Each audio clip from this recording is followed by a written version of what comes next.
देश की बात में आपका स्वागत है। मैं हूं संकेत उपाध्याय। यूपी चुनाव में पाकिस्तान की एंट्री हो गई है। बीजेपी ने कहा है कि अखिलेश यादव पाकिस्तान को दुश्मन नहीं मानते। अगर याकूब मेमन जिंदा होते तो ये उसे भी चुनाव लड़ा देते। इस बीच अखिलेश यादव की समाजवादी पार्टी ने चुनाव आयोग को चिट्ठी लिखकर कहा है कि ओपिनियन पोल पर बैन लगना चाहिए। अखिलेश ने एनडीटीवी से कहा है कि ओपिनियन पोल नहीं, ये ओपीएम पोल है। उन्होंने सौरभ शुक्ला के साथ खास बातचीत में कहा कि इन चुनावों में बीजेपी पिटेगी। बीजेपी के नेता हर जगह पिट रहे हैं। योगी बनाम अखिलेश यादव की बात हो रही है। कह रहे हैं इस बार लड़ाई दोनों की सीधी, और जिनसे सीधी लड़ाई है वो हमारे साथ हैं अखिलेश यादव, समाजवादी पार्टी के प्रमुख, पूर्व मुख्यमंत्री। अखिलेश जी, बहुत बहुत शुक्रिया हमसे बात करने के लिए। बहुत बहुत धन्यवाद सर। कल आपकी पार्टी ने लेटर लिखा इलेक्शन कमीशन को। उन्होंने लिखा कि ओपिनियन पोल्स बैन होने चाहिए। ऐसा क्यों चाहते हैं कि ओपिनियन पोल्स बैन हो जाएं? देखिए, ओपिनियन पोल और चुनाव से पहले होना उनका, ये ओपिनियन पोल नहीं है, ये ओपीएम पोल है। ओपीएम पोल इसलिए मैं कह रहा हूं कि जब इनके विधायक गांव में नहीं घुस पा रहे हैं, विधायक पीटे जा रहे हैं, सांसद कूटे गए, सबसे बड़ी आदत डिप्टी सीएम को अपमानित होना पड़ा। जिस पार्टी के विधायक, सांसद, मंत्री, उप मुख्यमंत्री इस तरीके से अपमानित हो रहे हो, जनता उनके खिलाफ खड़ी हो, ओपिनियन पोल क्या दिखा रहे हैं? इसलिए मैंने कहा ये ओपिनियन पोल नहीं है, ये ओपीएम पोल है। पता नहीं किस नशे में लोग क्या दिखा रहे हैं, क्या आंकड़े पेश कर रहे हैं। तो आपको सर्वों पर भरोसा नहीं है जो इनके नतीजे आ रहे हैं? नहीं, मैंने, आप मुझे बताइए, कोई समझदार आदमी मुझे बताए, इनके विधायक गांव में नहीं घुस पा रहे हैं। हाथरस अलीगढ़ में इनके विधायकों का विरोध हुआ। इससे पहले जब किसानों के 3 काले कानून थे, उस समय लगातार विरोध हुआ इनका। उसके बाद प्रधानमंत्री जी की रैली हुई, वो खाली गई। उत्तर प्रदेश में जितनी रैलियां की गई वो सब सरकारी रैलियां थी। डीएम पत्र लिखते थे पीडब्ल्यूडी विभाग को, डीएम पत्र लिखते थे रोडवेज विभाग को कि बस का इंतजाम होना चाहिए, आपकी सरकारी गाड़ियों का इंतजाम होना चाहिए, तब भीड़ होती थी। वो सरकारी रैलियां थी। जो पार्टी सरकारी रैली कर रही हो, जिसकी चुनावी सभाएं खाली रही हो, विधायक सांसदों को अपमानित होना पड़ रहा हो, डिप्टी सीएम को अपमानित होना पड़ रहा हो, तो आप क्या समझते हो ओपिनियन पोल? क्या सच होंगे ओपिनियन पोल? और महंगाई बताइए कितनी है। आज महंगाई से हर इंसान परेशान है। बीजेपी महंगाई पे बात नहीं कर रही, डीजल पेट्रोल पे बात नहीं कर रही, जो गैस सिलेंडर दिए गए थे वो सिलेंडर पे बात नहीं कर रहे हैं, जो इन्होंने लगातार सपने दिखाए थे, आज कड़वा तेल कितना महंगा है, तो महंगाई पे बात नहीं कर रहे हैं। जब महंगाई दुगनी हो जाएगी, कमाई आधी हो जाएगी, तो खुशहाली कैसे आएगी? योगी जी ने पिछले 1 हफ्ते में अपने ट्विटर पर 6 बार दंगे का जिक्र किया। अपने जो उनका पर्सनल ऑफिशियल ट्विटर हैंडल है। केशव मौर्य डिप्टी सीएम है, उन्होंने 3 बार दंगे का जिक्र किया। वो कह रहे हैं कि समाजवादी पार्टी अगर आई तो फिर दंगे होंगे, ये दंगाइयों को टिकट दे रहे हैं। और कैराना में हमने देखा Amit Shah ji door to door campaign कर रहे हैं, पलायन की बात कर रहे हैं। तो बीजेपी 80 बनाम 20 की बात कर रही है, योगी जी कह चुके हैं। उस नैरेटिव से अखिलेश यादव कैसे फाइट कर रहे हैं? बड़ी इंटरेस्टिंग बात आपने कही कि इनके लोग लगातार पलायन की, लगातार दंगे की, लगातार इस तरह के शब्द इस्तेमाल करते हैं जिससे समाज में बंटवारा हो, खाई पैदा हो। और मैंने कई मौकों पर कहा, जो पैदा करे खाई समझ लो वही है भाजपाई। जो समाज में खाई पैदा करे वही है भाजपाई। और फिर दंगे का अनुभव किसके पास है? हमारे डिप्टी सीएम के पास है, हमारे मुख्यमंत्री जी के पास है। आप सब इंतजार इस बात कर रहे हैं कि गोरखपुर से जहां से योगी जी लड़ रहे हैं, वहां से आपका उम्मीदवार कौन होगा? हमारी पार्टी पे कई उम्मीदवार हैं और कोशिश करेंगे कि बहुत जल्दी एक उम्मीदवार तय करें जो चुनाव लड़ेगा। और योगी जी को हार का मुंह देखना पड़ेगा, क्योंकि वहाँ की जनता पूछेगी बिजली क्यों महंगी हो गई, गोरखपुर की जनता देखेगी कि शहर में ट्रैफिक जाम क्यों हो रहा है, सीवर नहीं बन पाया, 2-3 महीने लोगों को बारिश के पानी में रहना पड़ा, वहाँ पर नौकरी नहीं मिली, रोजगार नहीं मिले, जो विकास होना चाहिए था, फ्लाईओवर वगैरह बनने चाहिए वो नहीं हुए। लेकिन मुख्यमंत्री जी ने एक काम किया, अपनी जगह को सरकार को दे करके मुआवजा सबसे ज्यादा उठाया। उत्तर प्रदेश के इतिहास में किसी मुख्यमंत्री ने इतना अपनी जमीन का मुआवजा नहीं उठाया होगा जितना हमारे बाबा मुख्यमंत्री ने मुआवजा उठाया है। सर, अब बीजेपी के पास एक और मुद्दा है। अपर्णा यादव चली गई बीजेपी, वो मुख्यमंत्री, पूर्व मुख्यमंत्री नेताजी मुलायम सिंह जी के पैर छूते उन्होंने फोटो ट्वीट की है, उसके भी बीजेपी वाले संदेश निकाल रहे हैं। तो अपर्णा यादव को आपने रोका नहीं, टिकट नहीं दिया, हुआ क्या? नेताजी वो हैं जिन्होंने बीजेपी को कई बार हराया और बीजेपी को रोका। और जो लोग गए हैं, ये चुनाव से पहले आना जाना लगा रहता है।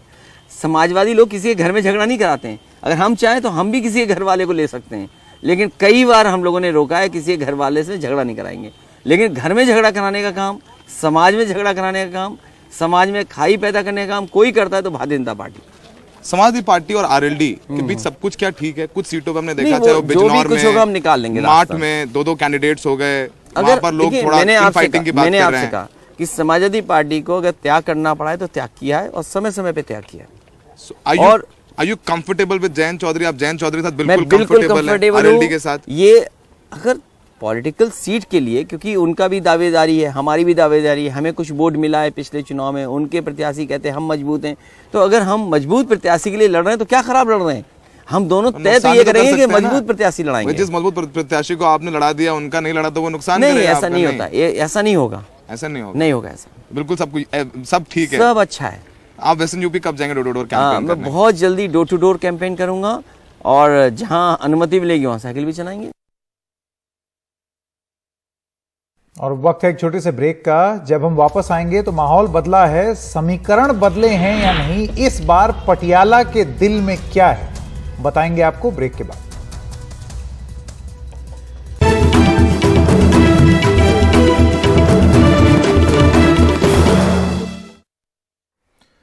पंजाब चुनावों में आखिरकार बीजेपी का कैप्टन अमरिंदर सिंह की पार्टी पंजाब लोक कांग्रेस और सुखबीर सिंह ढींढसा के संयुक्त अकाली दल के साथ तालमेल हो गया है। राज्य की 117 सीटों में बीजेपी 65 पर चुनाव लड़ेगी, कैप्टन की पार्टी 37 सीटों पर और संयुक्त अकाली दल 15 सीटों पर। पंजाब में अलग अलग 4 कॉर्नर कॉन्टेस्ट एक संघर्ष चल रहा है, जिसमें कांग्रेस और आम आदमी पार्टी के अलावा अकाली दल और बीजेपी का नया बना गठबंधन एक दूसरे के सामने है। हमारे लिए खास करके एक खुशी का दिन है कि we have been able to have an alliance with the BJP in Punjab. We need an economic development, we need people to come in and to invest in Punjab so that Punjab's economy can be boosted. I have also made up our manifesto which is there, which we have passed on to the BJP leadership, and I'm sure Dhindsa Sahab is also doing it, and then hopefully we'll all put together and come to a common minimum program which we can utilize for Punjab. और आइए पंजाब की ही खबर पर रहते हैं, और पंजाब का एक बड़ा शहर है पटियाला। पंजाब की शान भी है और पुराना राजघराना भी है। पूर्व मुख्यमंत्री कैप्टन अमरिंदर सिंह, जिनको आप सुन रहे थे, इनका गढ़ भी माना जाता है। हमारे सहयोगी शरद शर्मा ने वहां जाकर जानने की कोशिश की कि पटियाला के दिल में क्या है।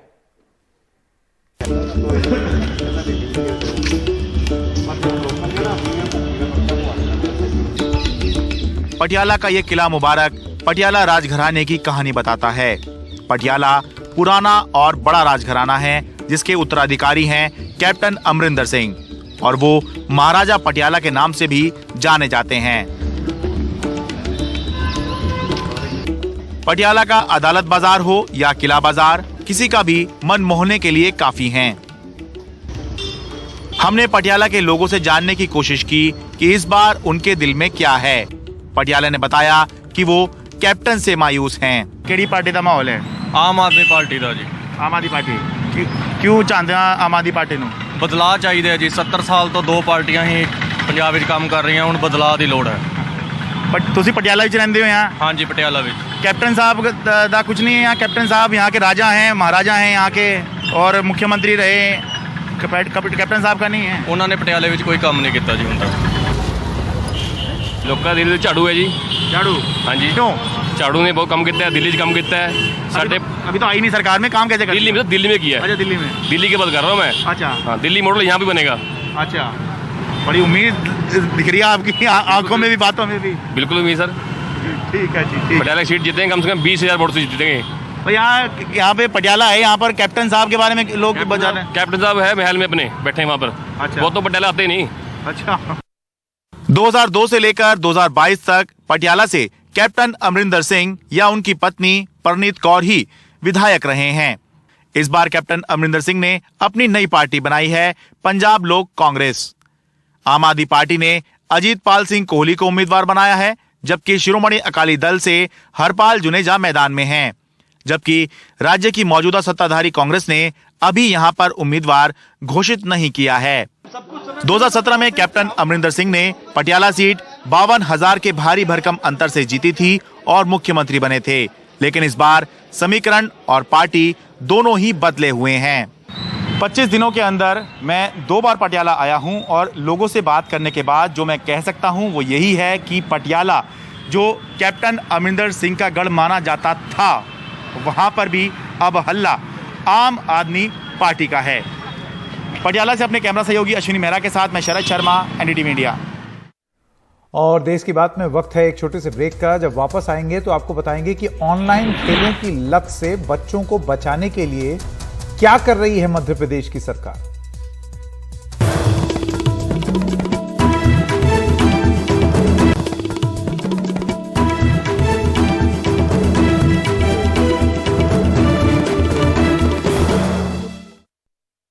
मध्य प्रदेश की राजधानी भोपाल में एक बच्चे के खुदकुशी करने के बाद राज्य सरकार ऑनलाइन गेम्स पर शिकंजा कसने जा रही है।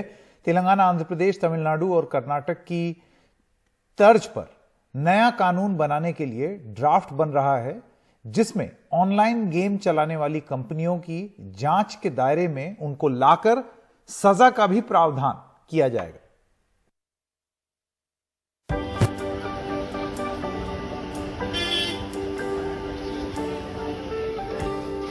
भोपाल के सह्याद्री परिसर के करीब रहने वाली अलीजा शहर के एक बड़े स्कूल में दूसरी कक्षा में पढ़ती है।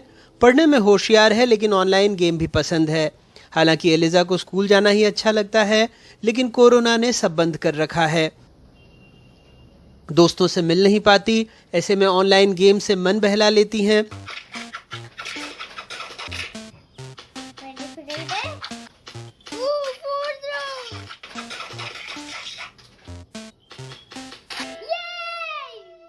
ऑनलाइन क्लास में माता पिता बच्ची की सेहत के लिए फिक्रमंद हैं। आप जब क्लास अटेंड करते हो मोबाइल से तो आपको अच्छी लगती है क्लास? क्यों? नहीं। क्यों? क्योंकि आंखें दुख जाती है और जबरदस्ती बैठना पड़ता है तो पीठ दुख जाती है। जब से ये कोरोना काल हुआ, सब बच्चों की ऑनलाइन क्लासेस हो गई, तो बच्चे लैपटॉप पे पढ़ते हैं और मोबाइल भी देने पड़ते हैं, जिससे वो एक तो कांस्टेंट बैठते हैं, कई घंटों तक उनकी क्लासेस चलती है, तो कुछ फिजिकल प्रॉब्लम्स तो होती हैं, कमर में, गर्दन में दर्द होता है, और दिमागी तौर पे भी बच्चों के अंदर एक बहुत ज़्यादा कंसंट्रेशन, और आंखें जो हैं वो भी काफ़ी सारी उनकी मतलब प्रॉब्लम्स आती है, बच्चों को चश्मे वश्मे दिलाने पड़ते हैं। और उसके अलावा ये भी है कि गेम वगैरह खेलने लगते हैं बच्चे। अब अपन भी कितनी देर तक वो सब देखते रहें, क्योंकि कई घंटों क्लास चलती है। फिर अभी पता चला, कुछ दिन पहले एक खबर पड़ी थी पेपर में कि बच्चों ने गेम खेलना शुरू किया और वो गेम खेलते खेलते उसने उसको सुसाइड भी कर लिया उसने, तो फिर थोड़ा सा और ज़्यादा चिंता बढ़ जाती है। तो सरकार यदि इसके ऊपर एक कानून बना रही है कि ये जो गेम हैं ये गेम बंद किए जाएं, और बहुत अच्छी बात है सरकार अगर ऐसा इनिशिएटिव लेती है, लेकिन बात यह है कि सरकार को उसको इम्प्लीमेंट भी करना चाहिए। भोपाल में ऑनलाइन गेम के नशे की वजह से 11 साल के बच्चे की खुदकुशी के बाद राज्य सरकार भी जागी है। लगाम लगाने के लिए हम ऑनलाइन गेम के खिलाफ कानून बनाने के लिए ड्राफ्ट तैयार हो रहा है, जिसमें ऑनलाइन गेमिंग, गैम्बलिंग और बेटिंग को अपराध घोषित कर इंटरनेट पर यह खेल चलाने वाली वेबसाइट और ऐप पर पाबंदी लग सकेगी।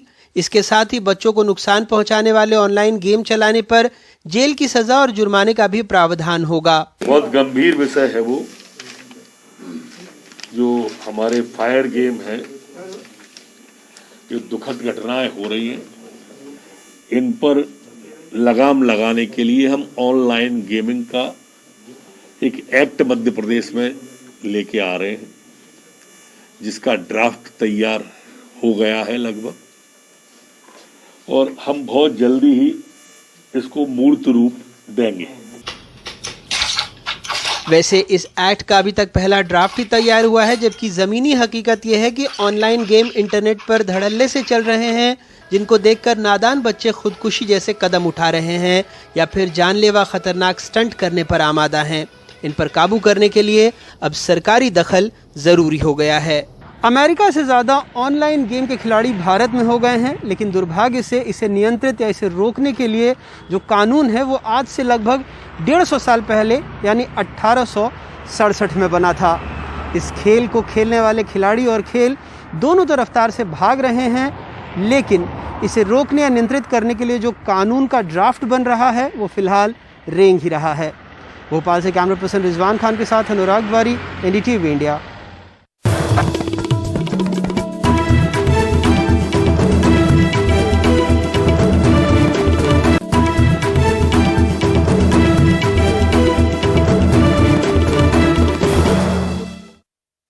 बिहार में भारतीय जनता पार्टी के कारण जहां एक ओर जातिगत जनगणना का मुद्दा अधर में लटका हुआ है, वहीं विशेष राज्य के दर्जे की मुख्यमंत्री नीतीश कुमार की मांग को अब हर दिन सहयोगी भाजपा खारिज करती है। भाजपा ने नीतीश कुमार की पार्टी जनता दल यूनाइटेड के सभी नेताओं को साफ कर दिया है कि यह मांग मानना अब संभव नहीं।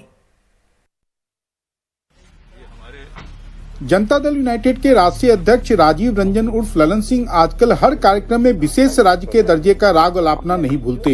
सोमवार को कर्पूरी जयंती के बाद भी उन्होंने ये परंपरा जारी रखी। विशेष राज्य के दर्जा की मांग हम लोग शुरू से कर रहे हैं और उसको हम लोग जारी रखेंगे, इसलिए कि विशेष राज्य बिहार को चाहिए, बिहार के हित में है। वहीं बिहार बीजेपी के नेता इस मांग को अब अव्यवहारिक मानते हैं, क्योंकि इसका प्रावधान खत्म कर दिया गया है। संजय जायसवाल तो ललन सिंह पर चुटकी भी लेते हैं। 14th कमीशन ने जो निर्णय लिया था और GST का था, उसके बाद ये अवधारणा को समाप्त कर दिया गया है और मुझे लगता है कि सभी मुख्यमंत्रियों से माननीय ललन जी को बात करनी चाहिए कि सारे मुख्यमंत्री इस मुद्दे पर सपोर्ट करें, तो ये सारे मुख्यमंत्रियों के पास जरूर उनको जाना चाहिए। वहीं राष्ट्रीय जनता दल का कहना है कि नीतीश कुमार का अब वो राजनीतिक कद नहीं रहा कि भाजपा का केंद्रीय नेतृत्व उनकी मांग मानने के लिए मजबूर हो। अब चले आए तो उनका जो रुतबा था पहले, वो रुतबा बिल्कुल खत्म हो गया।